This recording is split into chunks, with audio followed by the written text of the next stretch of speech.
শীতের সন্ধ্যায় গরম গরম খিচুড়ি, সঙ্গে সবজি, আর যদি থাকে এই রকম পাঁপড়, তাহলে আর কি লাগে। আহা, দারুণ মজা, চিন্তা করেন কি কম্বিনেশন।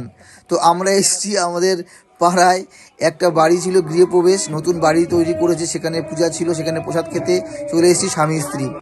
দেখেন এই ঠান্ডায় বাড়িতে বাচ্চা দুটোকে রেখে এসেছি, কারণ এই ঠান্ডায় তাদেরকে বের করা যাবে না, আর আমাদেরকে আসতেই হতো। বউ বলেছে খিচুড়ি খাবে, চলে এসেছি। এই যে বাড়িটা দেখেন, একটা লুক দারুণ বানিয়েছে, রাত্রে আরও ভালো লাগছে। তো ভেতরে কি হচ্ছে চলেন, এই যে ভেতরে কীর্তন হচ্ছে। হিন্দু সম্প্রদায়ের মধ্যে বাড়িতে যদি গৃহপ্রবেশ হয় তাহলে পূজা করা হয়, কীর্তন হোক। আমরা কিন্তু চলে গেছি খেতে ভাই, আমরা যেটা করতে এসেছি সেটাই করি আগে। দেখেন কতটা খিচুড়ি নিয়ে নিয়েছে আপনাদের বৌদি, খিচুড়ি পাঁপড় আর সবজি, আমিও কিন্তু কম নিইনি। তবে মনে একটা ইচ্ছা আছে, আজকে লোকের বাড়ি প্রসাদ খাচ্ছি, হয়তো আগামী কোনো একটা দিন আসবে যেদিন হয়তো তারা আমার বাড়িতে আসবে প্রসাদ খেতে। যাই হোক, ভালো থাকবেন সবাই। আমার ভিডিওটি আমি এখানেই শেষ করছি। শেষ লুক দেখে নেন আমাদের গ্রামের পরিবেশ, গ্রামের বাড়িগুলো, একটা দুটো বাড়ি আছে 2-3 তলা, কিন্তু বড়, বেশ ভালো। মতামত জানাবেন, ভালো থাকবেন সবাই, ধন্যবাদ।